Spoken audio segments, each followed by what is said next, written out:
एक समय की बात है, एक गांव था जिसका नाम आनंदपुर था। यह गांव बाकी सभी गांव से अलग था, क्योंकि यहाँ हर चीज में जादू था। गांव के पेड़ पौधे, नदियां और यहाँ तक कि हवा भी जादुई थी। यहाँ के लोग बहुत खुशहाल और शांतिप्रिय थे और जादू का सही उपयोग करते थे। गांव के बीच में एक बड़ा पुराना बरगद का पेड़ था, जिसे वृक्षराज कहा जाता था। माना जाता था कि यह पेड़ गांव की रक्षा करता है और इसके पास बैठकर जो भी मनोकामना की जाए वह पूरी हो जाती थी। गांव में एक छोटा लड़का था जिसका नाम आर्यन था। वह बहुत बुद्धिमान और साहसी था, लेकिन उसे हमेशा लगता था कि वह इस जादुई गांव के लिए कुछ खास करना चाहता है।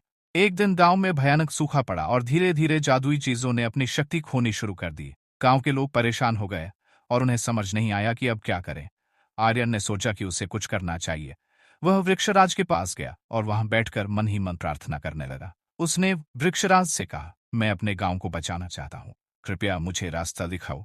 तभी पेड़ की एक शाखा झुकी और आर्यन के सामने एक छोटा सा जादुई बीज गिरा। पेड़ ने धीरे से कहा, यह बीज गांव की आखिरी उम्मीद है। इसे गांव के बीचों बीच बो दो और इसे अपने प्यार और विश्वास से सींचो।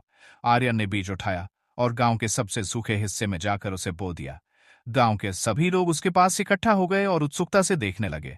आर्यन ने अपनी दोनों हथेलियों को जोड़कर बीज के पास प्रार्थना की और गांव के सभी लोग भी अपने दिल में आशा और विश्वास लिए उसके साथ प्रार्थना करने लगे।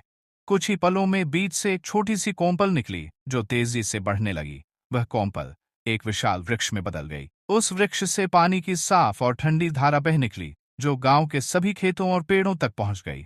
नदियां फिर से भर गईं और गांव में चारों ओर हरियाली छा गई।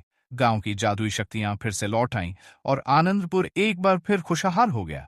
सभी लोगों ने आर्यन की प्रशंसा की और उसे धन्यवाद दिया। लेकिन आर्यन ने कहा, यह जादू सिर्फ इस बीज का नहीं था, यह हमारे विश्वास और एकता का जादू था।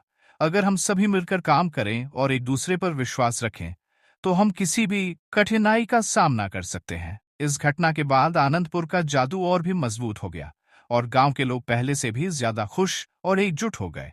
आर्यन की कहानी पूरे गांव के लिए प्रेरणा का स्रोत बन गई। आपको हमारी ये कहानी कैसी लगी? अगर पसंद आई हो तो हमें लाइक और सब्सक्राइब करें।